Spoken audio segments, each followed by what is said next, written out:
Bueno, buenas tardes, ¿qué tal? A todos y a todas.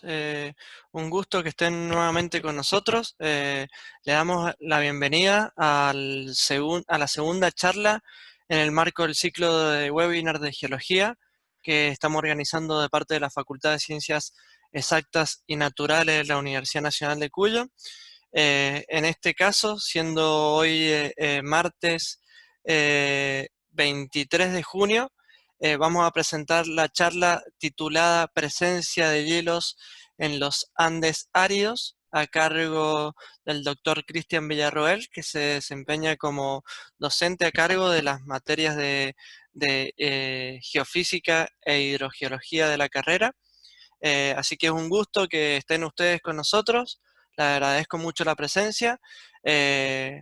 Voy a hacer una pequeña presentación de Cristian para que todos tengan un poco de conocimiento de su currículum vitae.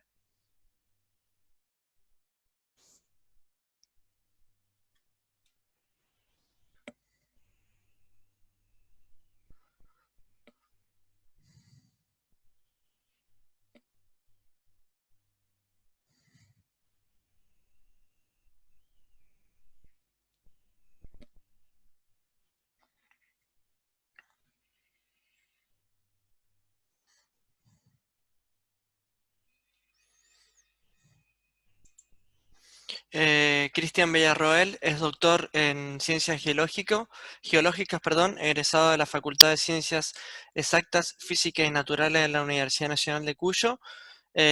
También es técnico universitario en cartografía, sistemas de información geográfica y teledetección, egresado de la Facultad de Filosofía y Letras de la Universidad Nacional de Cuyo.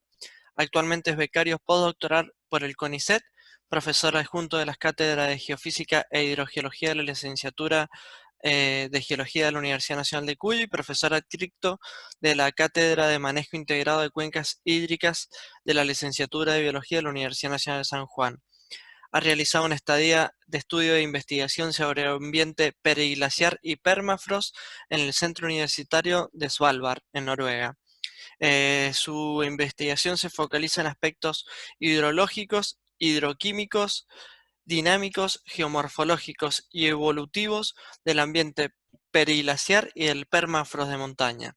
También cuenta con experiencia en estudios hidrogeológicos tanto para el sector público como privado, dedicándose al estudio de las geometrías, características físico-químicas y evolutivas de las cuencas de agua subterránea. Cuenta con decenas de trabajos científicos publicados en congresos nacionales e internacionales y además es autor de diversas publicaciones en prestigiosas revistas internacionales. Eh, bueno, Cristian, el currículum lo dice, es un especialista en la temática del estudio de glaciares en nuestras zonas, tanto de San Juan como de Mendoza, La Rioja, así que creo que está capacitado para que haga las preguntas pertinentes al final de la exposición. Por favor, mantengamos los micrófonos apagados, las cámaras también apagadas. Yo voy a ir anotando por si tienen algún tipo de pregunta. Y una cosa para aclarar, importante, que las visiones, palabras e ideas vertidas por los disertantes correrán por cuenta de los mismos. No expresa bajo ningún aspecto la toma de posición de la unidad académica. Sin más, le hago paso a Cristian para que haga su exposición. Muchas gracias. Hasta luego. Bueno, Javi, muchas gracias por la presentación. Voy a ir compartiendo pantalla. Aprovecho también para agradecer a las autoridades de la facultad, el doctor Néstor Cioco, decano de la Facultad de Ciencias Exactas y Naturales, a Damián Berridi, encargado de prensa, a Gabriela Díaz, coordinadora de la sede de Malargüe, a Héctor Cisnero y Javier Gómez Figueroas, director y subdirector de la carrera de licenciatura en Geología de la facultad, y bueno, también al resto del equipo docente, quienes todos en conjunto hemos, digamos, aunado esfuerzo para poder desarrollar este webinar. El primer encuentro de este webinar se trató sobre la carrera de licenciatura en Geología, de la facultad y también sobre las distintas tareas que desarrollamos los geólogos. A partir de esta, que es la segunda charla, vamos a ir focalizando en algunas actividades específicas que realizamos los geólogos, con el fin de divulgar un poco más los estudios, los trabajos y las incumbencias que tienen los geólogos. Así que bueno, vamos a empezar con la presentación. La charla de hoy en día está titulada Presencia de hielo en los Andes áridos. Y bueno, vamos a hablar un poquito de las distintas manifestaciones o las distintas geoformas en las cuales hay presencia de hielo, tanto de ambiente glacial como de ambiente periglacial. Y vamos a referir a un sector en particular de la cordillera de los Andes, que son los Andes áridos. Bueno, si nosotros vemos como un sistema a la Tierra, vamos a encontrar varios subsistemas, entre ellos la biosfera, la parte biótica, y la geósfera, la parte abiótica. Y dentro de la geósfera tenemos algunos subsistemas, como es la atmósfera, la litósfera, la hidrósfera, y entre ellos está la criósfera, que es el ámbito, digamos, donde nos vamos a focalizar en esta charla, que es donde tenemos presencia de hielo, la criósfera. Para entender un poquito cuando decimos criósfera, ¿a qué nos estamos refiriendo? Bueno, acá tenemos un grafiquito que nos muestra los distintos tipos de cuerpos de hielo que podemos encontrar, cuerpos de hielo y cuerpos con hielo, en donde podemos ver que hay cuerpos con dimensiones muy grandes. Acá están puestos los espesores aproximados, igual que las longitudes, para las distintas manifestaciones, y podemos ver que las magnitudes realmente son muy grandes, de 3.000 kilómetros de longitud hasta 3.000 metros de espesor en algunos cuerpos de hielo. En este caso corresponde a los mantos de hielo, y otros cuerpos un poco más chiquitos son las barreras de hielo. También tenemos hielo marino, y en un ambiente ya más de montaña tenemos glaciares y los distintos tipos de glaciares que existen, y también una componente importante que son los suelos congelados, o sea, presencia de hielo en el subsuelo. También tenemos, para dimensionar un poco la escala temporal de estas geoformas y los procesos que están involucrados, tenemos este esquemita de acá abajo que nos dice para cada una de estas manifestaciones de hielo, cuáles son las escalas temporales en las que habitualmente se desarrollan. Entonces tenemos escalas que van desde el día, mes, año, siglo, milenio, e incluso más, puede ser cientos de miles de años, incluso millones de años, para los distintos procesos. Acá tenemos nieve, hay procesos que son diarios y hay otros que son más a escala mensual, hielo en ríos, en lagos, hielos marinos, glaciares y campos de hielo, ya estamos hablando también de escalas de siglos, de cientos de años, suelo congelado, también escalas de cientos y miles de años, y barreras de hielo o mantos de hielo. Esto es para dimensionar un poco lo que es el sistema de la criósfera, las geoformas que contiene, y las dimensiones y las escalas temporales. Cuando hablamos de criósfera, para seguir dimensionando un poco la distribución y la cantidad, tenemos esta figura de acá a la izquierda, donde los círculos celestes nos indican el área cubierta por cuerpos de hielo. La unidad está en kilómetros cuadrados, y vemos que para los Andes del sur, aproximadamente tenemos unos 50.000 kilómetros cuadrados de superficie cubierta por hielo. Esto es siempre superficie. Fíjense que como referencia que tenemos la Antártida, lo que serían las barreras de hielo, no está considerado los mantos de hielo, y algunos otros sectores del planeta. Y acá abajo a la derecha tenemos un esquemita que nos muestra cómo ha sido el cambio en la masa de estos cuerpos de hielo en aproximadamente unos 60 años, entre el año 1961 y el año 2016.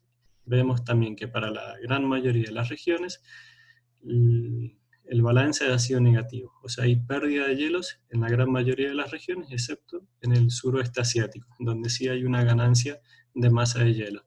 en los Andes del Sur la pérdida ha sido de 1.208 gigatoneladas de hielo. Pero bueno, cuando hablamos de esas superficies o esas masas, esos volúmenes de pérdida, para contextualizar un poco dónde se encuentra todo ese agua en estado sólido, tenemos que ver la criósfera como un sistema completo. Y dentro de esa criósfera, el 97% del agua que contiene la criósfera es agua salada. Es el agua que se encuentra en los océanos y en los mares. Y solamente el 3% del agua es dulce, o sea que es agua apta para el consumo humano. Bueno, de esa agua dulce, el 79% aproximadamente es el agua en estado sólido. O sea que este 79% es el valor, digamos, al que veníamos haciendo referencia con las diapositivas anteriores. Vemos que cuando lo veíamos recién como volúmenes o superficies de hielo parecía bastante, pero si lo llevamos a escala global, es una porción, es un 79% de este 3% que es el agua dulce, que es el agua apta para consumo humano.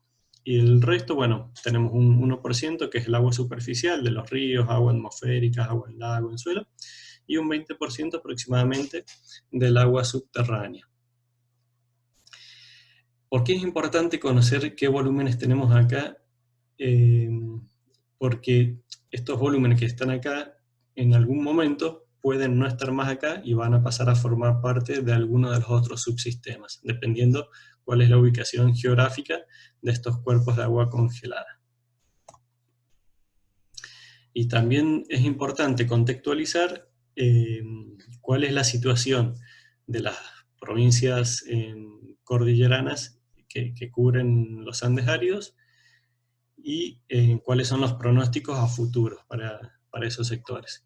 Bueno, en los Andes áridos, que van desde el sur de la provincia de Mendoza hacia el norte, en este mapa de Argentina están graficadas todas las cuencas que en sus cabeceras tienen cuerpos de hielo o cuerpos con hielo. Bueno, en prácticamente casi todas las cuencas vamos a ver que hay un balance hídrico que es negativo, que son estos colores anaranjado clarito, un rojo. Balance negativo, balance hídrico medio negativo, ¿qué significa? Que las entradas que tenemos al sistema por precipitaciones son menores que las salidas que tenemos del sistema, ya sea por evaporación o por transpiración de los organismos vivos, que en conjunto podemos llamarlo evapotranspiración. O sea, se evapotranspira del sistema más cantidad de agua de la que está ingresando. Por eso tenemos balances hídricos negativos. Por lo tanto, es muy importante conocer cuáles son esos volúmenes de hielo que tenemos almacenados en las cabeceras de las cuencas andinas. Y también, bueno, esto es un mapita de la Argentina a futuro, hacia el 2100, cómo va a ser la variación de la temperatura en estas regiones andinas. Y bueno, vemos que la temperatura en estas regiones andinas se va a incrementar entre 4 y 6 grados centígrados, lo cual, si bien estas son proyecciones y son modelos, son incrementos realmente muy altos y que van a afectar en forma muy importante a los sistemas de la criósfera. Entonces también tenemos que conocer cómo están compuestos actualmente, cómo es su constitución, para poder planificar cómo van a responder a futuro con estos aumentos de temperatura que están proyectados. Y nosotros vamos a hacer especial hincapié en lo que es la criósfera andina, o sea, los cuerpos de hielo y los cuerpos con hielo que se encuentran en la cordillera de los Andes, y específicamente en un sector de la cordillera de los Andes que son los Andes áridos. Primero que nada, bueno, remarcar que la criósfera andina es muy sensible, muy susceptible a las condiciones climáticas, y los Andes áridos tienen una posición subtropical por su ubicación latitudinal, lo cual le confiere ciertas características climáticas. Eso lo vamos a ver principalmente en que la incidencia de los rayos solares sobre estos sectores siempre es en forma oblicua, o sea, nunca son en posición vertical desde el nadir.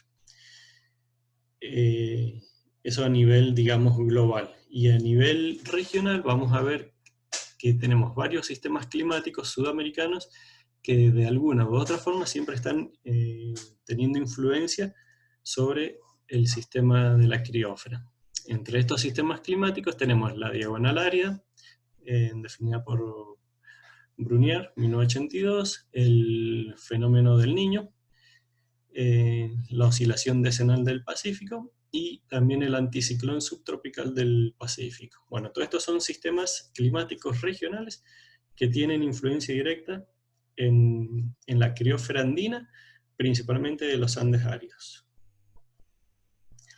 Y bueno, cuando decimos Andes árido, ¿a qué nos referimos? Yo les mencionaba que es un sector de la cordillera de los Andes que se extiende desde los 35 grados de latitud sur, acá aproximadamente en el sector sur de la provincia de Mendoza, hacia el norte, hasta los 17 grados en 30 minutos, o sea que excede los límites de la República Argentina. Acá tenemos en este mapa de Sudamérica identificados los Andes áridos, y en este recorte de Argentina y Chile tenemos los 35 grados, que es el límite sur de los Andes áridos, y se extienden hasta los 17 grados 30 minutos.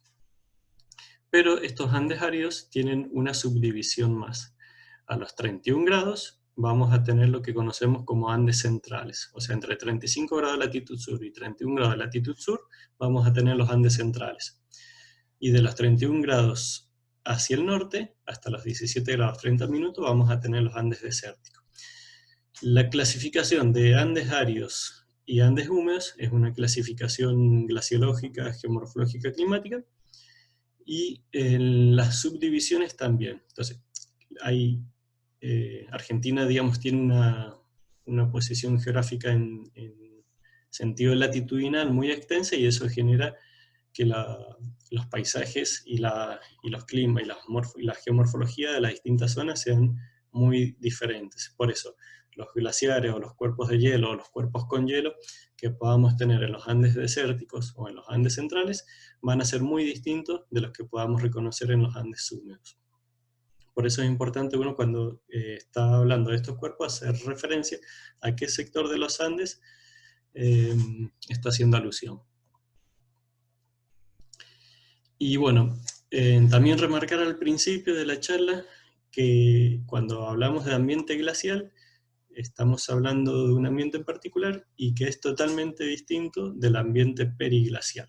Por ahí se puede llegar a confundir o pensar que son sinónimos o pensar que son ambientes que siempre están conviviendo, y no necesariamente es así. O sea, ambiente glacial es un ambiente con sus propias características y ambiente periglacial es otro ambiente con sus características. Y se diferencian principalmente por los procesos geomorfológicos que se desarrollan en cada uno de ellos, por las geoformas, que son totalmente distintas entre un ambiente y el otro, por la participación que pueden tener dentro del ciclo hidrológico, y también por las respuestas que tienen a los cambios ambientales, principalmente a los cambios de temperatura, ya sea a los aumentos o a las disminuciones de temperaturas del aire. Vamos a mencionar primero geoformas del ambiente glacial, geoformas constituidas por hielo, y luego vamos a pasar a las geoformas del ambiente periglacial. Dentro del ambiente glacial, la principal geoforma, la más notoria, digamos, y la más abundante, son los glaciares. Los glaciares, bueno, son una mesoforma sedimentaria que se genera por la acumulación, recristalización y compactación de la nieve. Y bueno, un glaciar va a tener una zona donde va a ir acumulando esa masa de hielo, y otra zona donde esa masa de hielo o ese hielo se va a ir perdiendo. En este caso tenemos una fotografía de campo de los Andes centrales, donde tenemos acá en la parte inferior de la fotografía la zona baja del glaciar, donde se desarrolla los penitentes, que son estos pináculos que quedan como agujas, que se deben principalmente a la alta radiación solar que hay en estas latitudes. O sea, una radiación muy elevada, entonces por sublimación, o sea, pérdida de masa al pasar del estado sólido al estado gaseoso, se generan estos pináculos de hielo que son los penitentes. Son muy característicos de nuestros Andes áridos y también de todas las regiones áridas con presencia de glaciares. Hacia atrás tenemos las zonas de cabecera de esta cuenquita glaciar.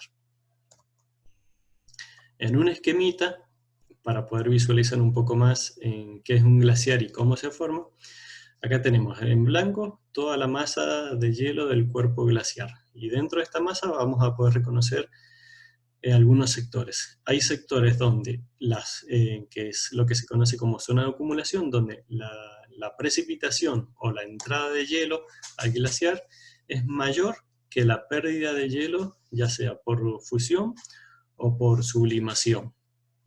Y hay otros sectores que es la parte baja del glaciar, donde las condiciones ambientales ya son un poco más cálidas, donde hay más fusión, evaporación y sublimación que ganancia de hielo. Entonces, esta zona se la conoce como zona de ablación. Acá el balance de masa es negativo, o sea, en esta zona hay más pérdida de masa que ganancia, y en esta zona el balance de masa es positivo, o sea, hay más ganancia de hielo glaciar que las pérdidas que se dan. Y también existe una zona, una línea, que es la línea de equilibrio altitudinal, donde el balance de masa es cero. Acá tenemos también simbolizados, que esto va a ser importante un poquito más adelante, cómo es el flujo del hielo y de los detritos que están incorporados en la masa glaciar. Los glaciares, bueno, tienen diversas formas de poder clasificarlos. Una de ellas, y muy común, muy utilizada, es según su posición geográfica. En esa clasificación tenemos lo que se conocen como los glaciares de valle, o sea que son los glaciares que han bajado de sus zonas de cabecera y han ocupado los valles. En este caso vamos a ver estas líneas acá más oscuras, corresponden a morenas laterales, que se generan porque se juntan dos o más lenguas, entonces las morenas laterales quedan en la zona central del glaciar de valle. Esta es una imagen que no corresponde a los Andes áridos de Sudamérica. Acá sí tenemos una imagen que es en los Andes centrales de la provincia de San Juan. Este es el glaciar Italia. Acá estaría su zona de cabecera, y el glaciar Italia es un glaciar de valle. Acá tenemos toda la lengua glaciaria que baja hacia la zona de valle. Tenemos acá simbolizado con ML las morenas laterales, que es detrito, que va acumulando el glaciar hacia los bordes, y la morrena frontal, que también es de detrito, que se acumula en la zona frontal del glaciar de escombros. Estas morrenas ya vamos a ver que también pueden ser geoformas importantes por su contenido en hielo. Acá tenemos otra fotografía, en este caso es del glaciar Caballito. De vuelta tenemos la zona baja del glaciar, con la formación de estos penitentes que dijimos que se deben a la sublimación por las altas tasas de radiación solar. Y acá la zona de acumulación del glaciar. Otro tipo de glaciar son los glaciares de circo. Acá vemos una típica forma de circo, del paredón rocoso, que es una forma erosiva, y dentro de ese circo se genera el glaciar, el cual no baja hacia el valle, o sea, es como que queda contenido, es como una cubeta en la cual queda contenido el glaciar, y ahí se acumula. Ese es un glaciar de circo. Aquí tenemos el glaciar La Hollada, que también es de los Andes centrales, en el cordón de la Ramada, otro glaciar de circo. El glaciar Caballito, que es el que veíamos recién, con sus lenguas glaciares que bajan al valle, por lo tanto es un glaciar de valle. Y también existen algunos otros glaciares, que son los glaciares de nicho, que se dan en zonas topográficas, digamos, como que quedan al abrigo, y también glaciares colgantes. Un concepto importante esto es una imagen de los Andes desérticos, es el de glaciaretes o glaciares reservorios. En los Andes desérticos vamos a ver que es muy común la presencia de estos pequeños cuerpos de hielo, que suelen tener una forma aproximadamente triangular, y que se han reconocido en varias regiones áridas del planeta. Bueno, estos cuerpos, hay algunos autores que los prefieren llamar glaciaretes, y hacen más referencia a que son vestigios de la existencia de glaciares de mayores dimensiones, por eso en la misma cabecera pueden quedar más de un cuerpo desconectados hoy en día, pero bueno, responden principalmente a un cuerpo glaciar de mayores dimensiones que ya no existe. Por otro lado, hay otros autores que prefieren para estos mismos cuerpos el término de glaciar reservorio.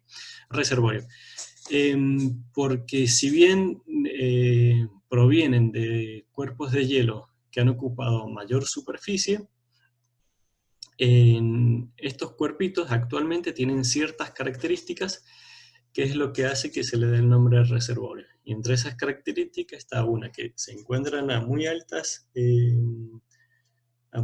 elevaciones, a temperaturas muy bajas y que son muy estables. O sea, uno si hace un análisis temporal de las últimas décadas de estos cuerpos, va a ver que tienen una gran estabilidad. O sea, superficialmente no han ni avanzado ni retrocedido. Y esa es una situación que hoy en día sabemos que en la mayoría de los glaciares no es así. Por eso algunos autores prefieren llamarle a estos cuerpitos como glaciares reservorios. O sea, están ahí, eh, pueden haber venido de un cuerpo glaciario mucho más grande, pero ahora ya llevan un tiempo prolongado con su permanencia ahí en ese lugar y no muestran ni avance ni retroceso. Por eso les dan el nombre de glaciar reservorio. Los manchones de nieve, también son cuerpos de hielo. En este caso, la principal diferencia con los glaciares es que no manifiestan signos de movimiento. Un glaciar, sí o sí, o la definición clásica de un glaciar involucra la presencia actual o pasada de movimiento. En cambio, los manchones de nieve no, los manchones de nieve son cuerpos estáticos, no hay signos de movimiento, y pueden ser permanentes, si permanecen, digamos, en el tiempo, o temporarios, pueden estar algunos años y luego desaparecer, y luego también pueden volver a aparecer en el mismo lugar o no. Acá tenemos una foto de campo con un colega de escala, acá está parado sobre un manchón de nieve. Glaciar cubierto es otra de las geoformas del ambiente glacial con contenido en hielo. Acá vamos a ver un esquemita para después poder ver las fotos de campo.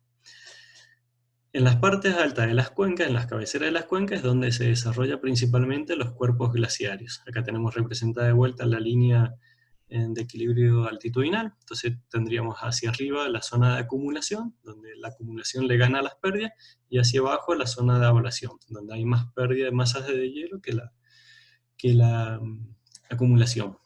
Y a su vez tenemos distintas fuentes de detritos en estos cuerpos de hielo. Tenemos las morrenas, que pueden ser laterales, también pueden ser frontales, basales también. Tenemos deslizamientos, caídas de rocas, bueno, varias fuentes de detrito. ¿Qué pasa en un glaciar cubierto? Estas fuentes de detrito, sumada al detrito que está incorporado en la masa de hielo, que aparece una vez que se encuentra por debajo de la línea de equilibrio altitudinal. Bueno, en algún momento se genera una cobertura de muy poco espesor, comparada con el espesor de la masa de hielo, que me recubre todo el cuerpo de hielo que se encuentra por debajo. Y esto es lo que se conoce como glaciar cubierto, o sea, una cobertura detrítica de muy poco espesor, unos poquitos metros, y por debajo toda la masa de hielo glaciar.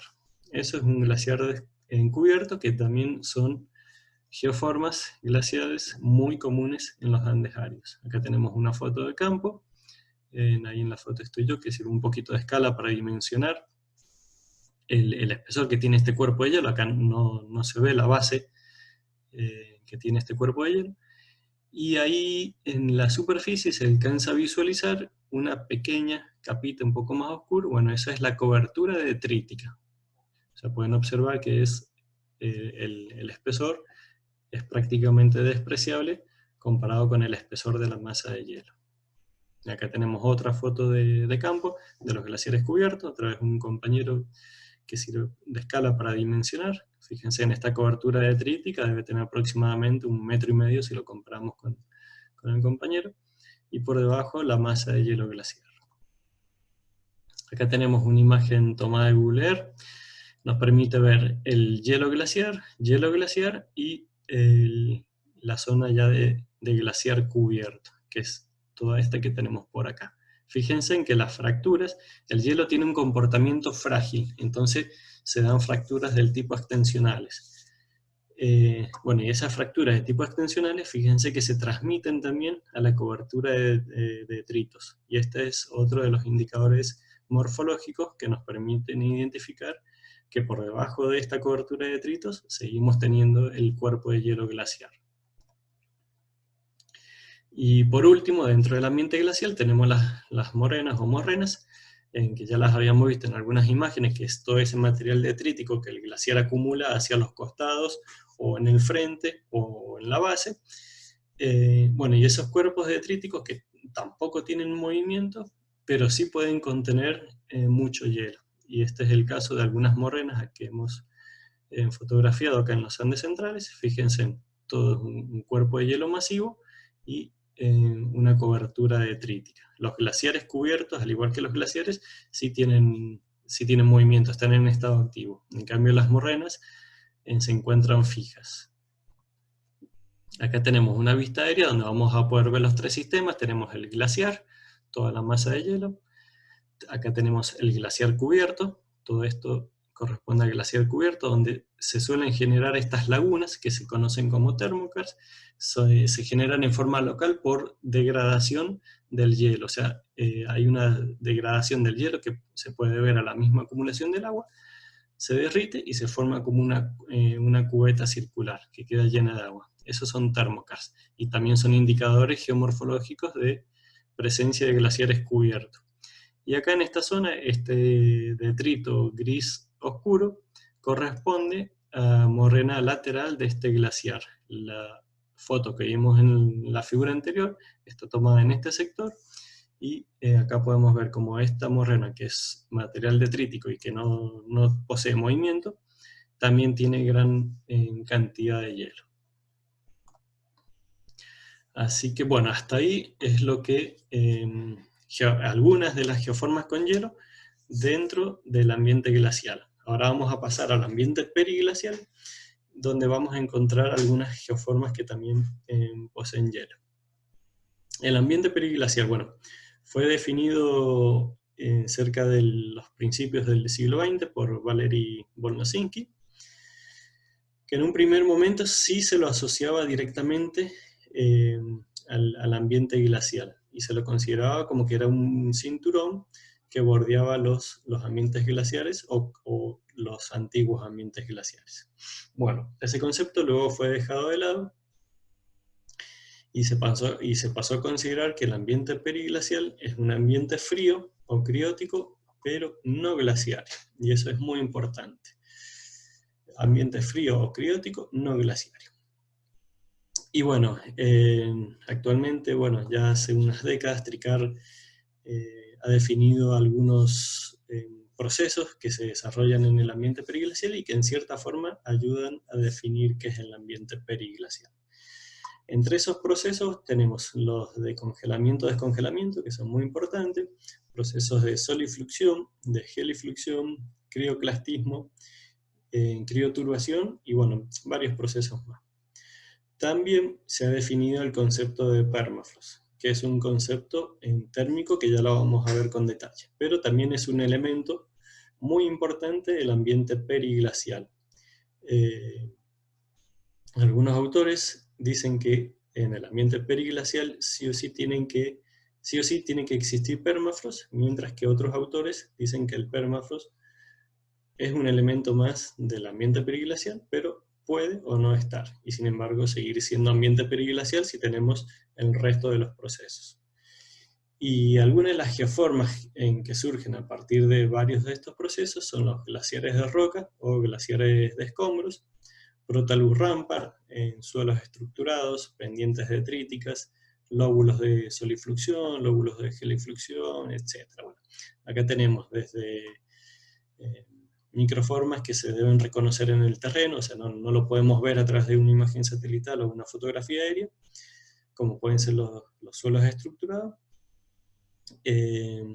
hasta mesoformas y macroformas, que ya sí son reconocibles en imágenes satelitales o en fotografías aéreas. Acá tenemos un esquemita de lo que puede llegar a ser un ambiente periglacial. Como les dije al principio, bueno, lo repito, ambiente glacial y periglacial pueden coexistir en las cabeceras de una cuenca o no. Se puede desarrollar solamente el ambiente glacial, ambos, o solamente el ambiente periglacial. En las cuencas de los Andes áridos es muy común el desarrollo del ambiente periglacial sin presencia de ambiente glacial, sí con vestigios de desarrollo glacial en épocas pasadas, pero no actualmente. Bueno, y acá tenemos un esquemita, algunas geoformas del ambiente periglacial, los glaciares de escombro, una de sus clasificaciones por su forma, principalmente la relación del ancho que tienen con el largo. Tenemos el lobulado, donde el ancho es más largo, es mayor que el largo. Tenemos acá el glaciar de escombro tipo lengua o lenguado, donde el largo es mucho mayor que el ancho, o el espatulado, donde también el largo es mayor que el ancho, pero al llegar al valle se produce un ensanchamiento abrupto de su parte terminal. Y otras geoformas más que tenemos pueden ser los Protalus rampar, que ya vamos a ir viéndolos con más detalle cada uno. Pero primero que nada vamos a definir qué es el permafrost. Bueno, recién les mencionaba que permafrost es una definición térmica, hace referencia al estado térmico del suelo o el subsuelo. Y la IPA, que es la Asociación Internacional de Permafrost, define al permafrost como el suelo o roca, si hay materia orgánica también se considera, que permanece a 0 grados centígrados o menos por un mínimo de 2 años consecutivos. Esa es la definición de permafrost, o sea, es un estado térmico del suelo, hace referencia al estado térmico del suelo o roca, materia orgánica, todo lo que esté involucrado. Tiene que estar a 0 grados centígrados o menos de 0 grados centígrados como mínimo 2 años consecutivos. Acá tenemos un esquemita que nos... esta definición que yo les doy en palabra, acá está en forma gráfica. Esto sería la superficie de la Tierra. Acá tenemos las temperaturas positivas hacia la derecha y negativas hacia la izquierda. Y si uno pusiera termistores, que son sensores que miden temperatura en el subsuelo a diferentes profundidades, y los registrara por un mínimo de 2 años, y luego esos datos los llevas a un gráfico, que es este gráfico de trompeta que se conoce, va a obtener cómo es la distribución de temperaturas en el subsuelo. Bueno, al graficar, nosotros podemos graficar la temperatura máxima en todo momento y la temperatura mínima. Nosotros nos vamos a valer de la rama de temperatura máxima para definir a qué profundidad empieza el permafrost y a qué profundidad termina. Como vemos, las temperaturas máximas en el subsuelo, o sea, desde la superficie hacia el interior de la Tierra, vamos a ver que la temperatura va disminuyendo hasta que llega un punto donde se hace 0 grados centígrados. En ese punto empezaría el permafrost. De ahí hacia abajo, todo el material siempre se encuentra a una temperatura menor que los 0 grados centígrados. Entonces, todo este espesor de material que está en el subsuelo corresponde a material que está en estado de permafrost. Hasta un punto donde, fíjense que las temperaturas vuelven a aumentar y a ser mayores que 0. ¿Por qué? Por el gradiente geotérmico, o sea que es el calor interno o el calor que viene del interior de la Tierra, el cual me empieza a elevar la temperatura. Entonces vamos a tener acá la base de permafrost y acá vamos a tener el techo del permafrost. Esa es la definición clásica de permafrost. Luego, ¿qué pasa?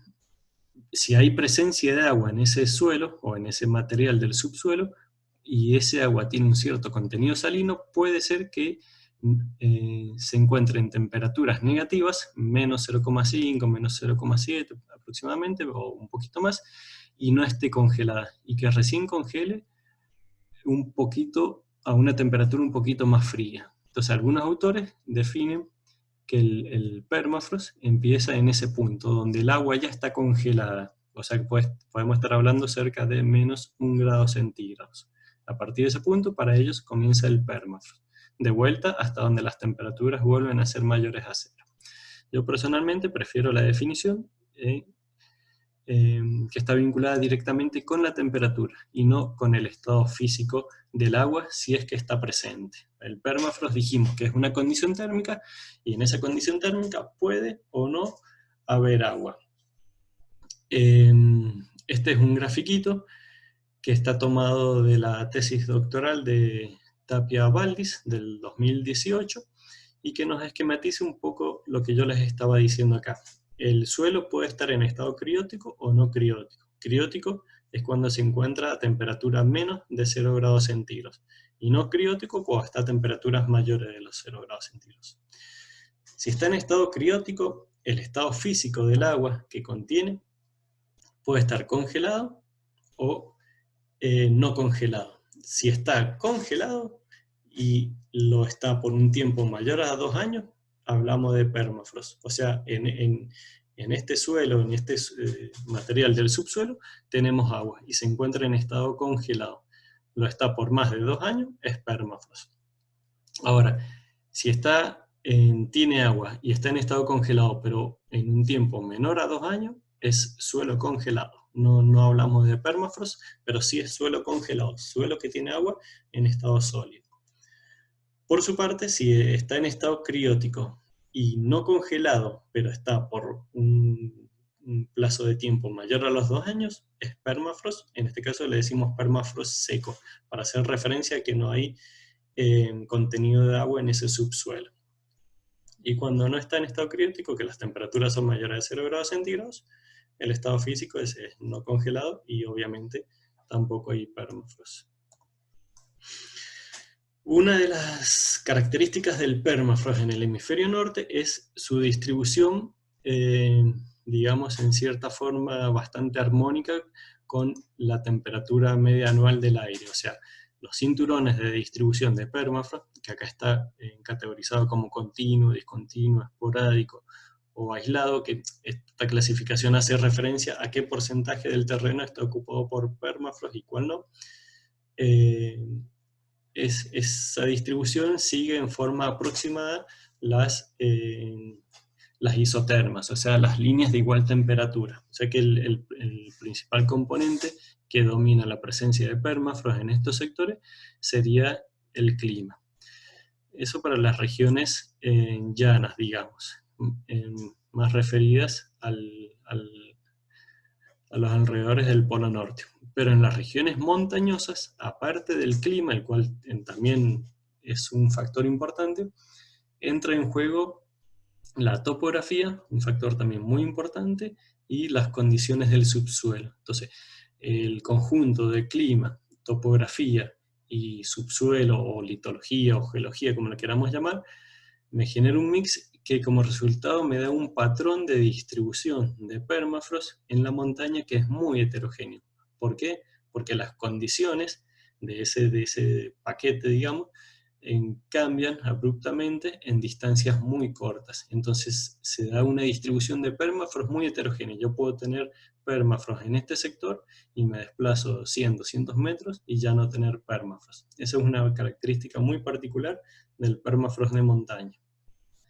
Acá en esta imagen tomada de Google Earth también, si yo les preguntara dónde hay hielo, todos coincidiríamos que hay hielo en los glaciares y en los manchones de nieve que podemos reconocer. Bueno, pero aparte de eso, también acá hay glaciares de escombros que se desarrollan en todos estos valles, que también tienen mucho contenido en hielo.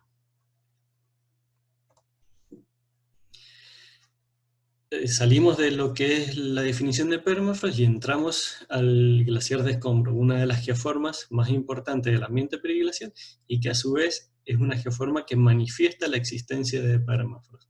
Acá tenemos un esquemita que nos muestra en forma simplificada cómo es un glaciar de escombro. Acá tenemos todo el paredón rocoso, digamos, desde el cual se desarrolla.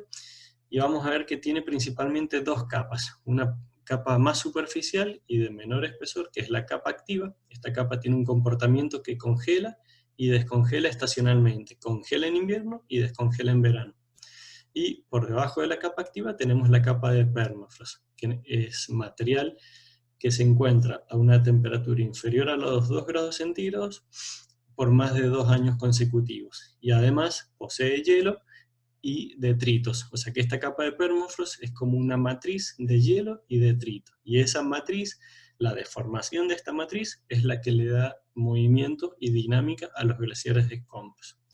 En la parte basal no siempre sucede, pero es común que se encuentre una capa húmeda entre el sustrato rocoso y el glaciar de escombros. Acá tenemos el esquemita de un glaciar de escombro con la capa activa, que es la capa más superficial y de menor espesor, y por debajo la capa de permafrost, o sea, la matriz de hielo y detrito. Vamos a ver que la capa, bueno, y acá podemos ver que estacionalmente, digamos, esa capa activa también tiene una función hídrica, almacenando parte de las precipitaciones nibias que caen en invierno. Por ahí se genera fusión y recongelamiento en su interior, y luego, a partir de la primavera, cuando la onda térmica ya empieza a penetrar en esta capa activa, se va generando la fusión de esa nieve, ese hielo que se había almacenado estacionalmente, el cual puede empezar a infiltrar o a escurrir, y también a sublimar o evaporar.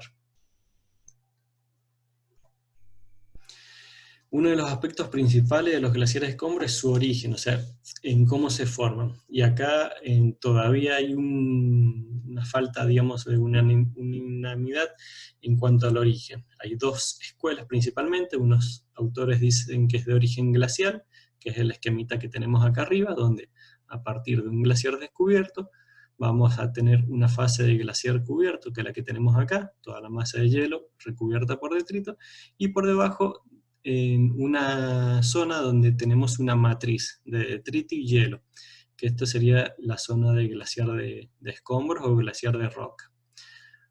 La otra escuela importante es la escuela periglacial, que dice que los glaciares no se originan a partir de un glaciar, sino que se originan a partir de la acumulación, digamos, sucesiva de avalanchas de nieves y detritos. Y ese es el material que luego, con la reptación o con la deformación, se va mezclando y me genera toda la matriz de hielo y detrito que conforma un glaciar de escombro. Acá tenemos dos imágenes de campo. Esta es la raíz de un glaciar de escombro en los Andes centrales. Acá tenemos este paredón, digamos, es la ladera que tenemos acá, y acá estamos en plena zona de raíz. Y acá sí se puede ver bien este modelito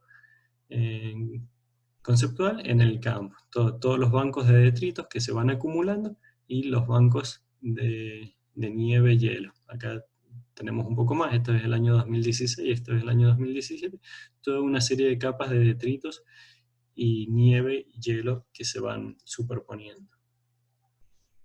Y un glaciar de escombros, ¿cómo se ve? Bueno, esta es una vista aérea de un glaciar de escombros. Este sería el límite de un glaciar de escombros. Y tienen, bueno, una morfología muy superficial que a simple vista ya da la sensación de movimiento. Ese movimiento es producto de la reptación por deformación de la matriz de hielo y detrito. Entre las características principales, esta foto de campo está tomada en este sector, es el desarrollo de estos surcos y crestas, es toda esta topografía irregular, surcos y crestas que pueden ser transversales a la dirección de flujo o pueden ser longitudinales, y también el desarrollo de termocars, que lo vimos para glaciares cubiertos, en glaciares de escombro también se da, que es producto de la degradación del permafrost. O sea, el permafrost subyacente en este sector se degrada, se funde y se produce un colapso y me genera estas holladas, estos cuenquitos, digamos. Acá tenemos otras imágenes de Buller, de algunos glaciares de escombros. Fíjense, esta es toda la zona de aporte del material detrítico. Acá tenemos toda la zona de raíz del glaciar de escombros, y los diferentes lóbulos que se van desarrollando. Acá tenemos todo esto, es el talud frontal de ese glaciar de escombros. Acá tenemos otra imagen más de Google Earth, acá el límite de un glaciar de escombros, acá tenemos otro glaciar de escombros, acá en la parte alta de la cuenca tenemos otro. Bueno, morfologías que fácilmente pueden ser reconocidas en imágenes satelitales, en fotografías aéreas o en el terreno. Los glaciares de escombros es importante conocer si están en estado activo o en estado inactivo. En estado activo significa que tienen movimiento y tienen hielo en su interior, y de hecho tienen movimiento debido a la deformación de ese hielo, y en estado inactivo significa que tienen hielo, pero ya no tienen movimiento, y que están en un estado de degradación. O sea, el hielo que lo tienen lo van perdiendo lentamente. Y eso se manifiesta en la morfología, o sea, en la forma que tienen los glaciares de escombros. Acá tenemos el talud frontal de un glaciar de escombros activo, fíjense en que tiene inclinaciones mayores a los 30-35 grados, o sea, el material en forma natural no podría estar con esa inclinación, porque no es estable, pero al estar cementado por hielo, sí es posible esas inclinaciones. En cambio, en el estado inactivo, como el hielo se va degradando, se va perdiendo el detrito va perdiendo ese cemento, los taludes frontales de los glaciares de escombro inactivo tienen una inclinación mucho menor. Por otro lado, también la topografía superficial de un glaciar de escombro es mucho más, digamos, colapsada, más suavizada, también por la pérdida de hielo, mientras que en un glaciar de escombro activo la topografía es muy rugosa, o sea, hay muchos surcos, muchas crestas, y con una topografía muy abrupta. Una de las formas de reconocer la actividad de glaciares de escombros es a través de imágenes radar. Las imágenes radar comparan la diferencia de la onda, de la fase en que llega la onda, entre una imagen y la siguiente. Y esa diferencia se traduce en movimiento del glaciar de escombros. Acá tenemos, para el mismo glaciar de escombros que veíamos recién, el análisis, digamos, radar sobre el movimiento. Las partes rojas tienen desplazamientos de hasta 1,5 metros, y estas partes azules tienen desplazamientos de unos 2 a 4 centímetros por año. Acá dijimos 1,5 metros, también es por año. Esas son magnitudes normales de desplazamiento en un glaciar de escombros. 1 o 2 metros por año es lo normal. En algunas regiones se han registrado tasas mayores debido al calentamiento global. Y bueno, y nosotros mencionábamos que el glaciar de escombro tiene está compuesto por una matriz de detritos y hielo en su interior. Bueno, ¿cómo es ese hielo, ese detrito? Este es un trabajo de Arenson del 2010, Arenson y colaboradores del 2010, donde en una perforación pudieron obtener algunas muestras de hielo. Fíjense, en este caso es hielo bastante puro, con algunas pequeñas detritos. Acá ya hay más cantidad de detrito. En este sector, esta es una foto de la perforación, ahí se ve todo el hielo y también se ve el detrito, y esta es la base de la capa activa con agua que fluye por encima de la capa de permafrost, que actúa como una capa impermeable.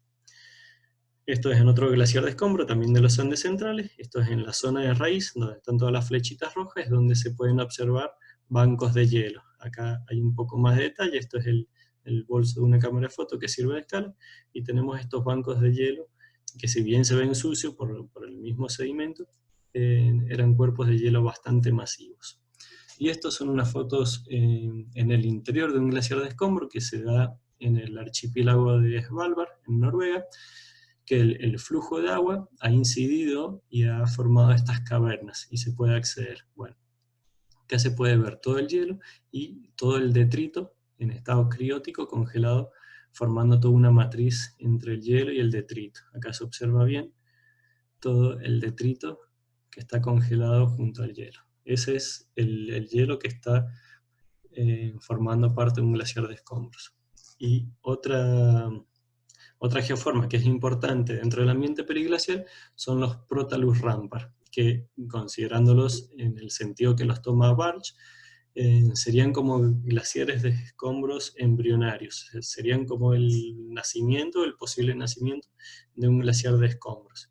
Estos Protalus rampar es muy común poder visualizarlos a mitad de altura, digamos, de una ladera, y son los primeros estadios de reptación del material. Un material que ya está compuesto por detrito y por hielo. Acá tenemos dos Protalus rampar que se observan muy claramente, tienen esa forma triangular con un ancho más largo, un ancho mayor que el largo, y donde todavía no desarrollan las estructuras de surcos y crestas que sí son típicas de glaciares de escombro. Acá tenemos otros Protalus más, que también están colgados sobre las laderas. Otras geoformas que también necesitan hielo para poder generar esta reptación y esta morfología típica. Esas son algunas de las geoformas periglaciales que tienen hielo. Hay más, pero bueno, para no hacerla tan extensa, hemos decidido incluir esas dos. Y me parecía importante incluir al final algunas preguntas, digamos, de cuál es la importancia de los estudios en la criósfera. O sea, ¿por qué es importante estudiar la criósfera? Esa importancia tiene alguna validez mayor en climas áridos o semiáridos, como pueden ser nuestra región.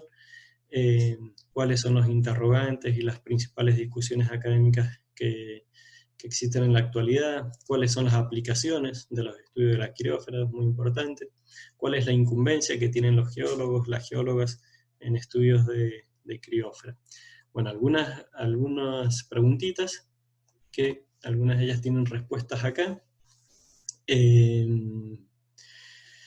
La criósfera, digamos, tiene varios aspectos que deben ser analizados y que tienen su parte también aplicada. Entre ellos están los aspectos climáticos y paleoclimáticos. O sea, los glaciares de escombro o los glaciares también, son muy buenos indicadores de los cambios ambientales. Entonces, a través del estudio de ellos, podemos hacer reconstrucciones paleoclimáticas de cómo era el clima en el pasado. Los aspectos hidrológicos también.